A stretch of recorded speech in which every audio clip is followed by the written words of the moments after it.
So welcome to this latest video on our managed portfolios. I'll just be providing a quick update on how we see markets and also updating on the latest changes we've made to our portfolios. So over the last 18 months or so, we've had two main concerns. One has been about the return of inflation, and the other has been around rising geopolitical tension. With regards to inflation, I mentioned in our last update that we would expect to see inflation rising quite sharply as we go through the winter months. This is what we're seeing at the moment. But that also, as we start going through 2023, particularly around sort of springtime, we should see inflation begin to fall quite heavily again. And that will be led by sort of two main things. One is the fall in energy prices. So, for example, we're seeing crude oil back down around sort of $75, whereas it was, well over $100, a few months ago. And also as Western economies go through recession, which tends to dampen down economic activity. Against that, I think one area of some concern is the rising wage pressures, which we're seeing currently running around sort of 6%. And that's potentially going to keep the Bank of England, quite aggressively hiking interest rates, which again does potentially mean that recession could be harder. So there are still some uncertainties around how inflation and interest rates will play out over the coming months. Our other concern with regards to geopolitical tension, no real change there, but again, it's something which we need to be very alert to, I think, over the coming months. So let's turn to the portfolios and the changes we've made over the last week or so. Because we were concerned about this return of inflation, we've had a maximum underweight position to bond markets. And this has certainly been proved to be the correct position because bond markets have fallen around 20–25% in capital terms over this last 12 months or so.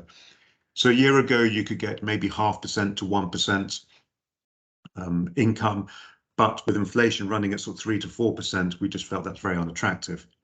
Now, however, with this jump in inflation, fall in bond prices, we can now, pick up income on bond markets around sort of 3–3.5% for government bonds and close to 5 to 6% for corporate bonds, which are taking more risk, but we help spread that risk or diversify that risk by having exposure through funds. So we're well diversified to get this higher level of income. Now, arguably, even if we're getting sort of close to sort of 4–4.5% income, with inflation still running at 10%, some might say, well, bonds still look unattractive. And I think that's a fair point, except I think it comes back to what I mentioned a few moments ago, is that as inflation peaks and could start falling quite sharply, come spring, summer next year, then I think we'll look back at this moment and be quite pleased we managed to lock in at income around sort of 4% or so. And hopefully also at that point, we'll start seeing some capital appreciation in bond prices once again. So this is why we've got to be sort of looking forward, 3 to 6 months to see where markets will be, because we need to position ourselves for that, early. How have we funded that? We've slightly trimmed back our exposure to equities, and we've also reduced our exposure to alternative or hedge funds by selling one fund. So overall, this does leave us slightly overweight to equities. And so while we have this uncertain economic outlook, our portfolios remain a blend of more defensive funds and with greater exposure to those defensive funds for our lower risk portfolios. And we've also got exposure to more growth funds with, for example, exposure to technology. And we've also got a growing number of funds paying attractive interest or dividends, and hopefully growing dividends.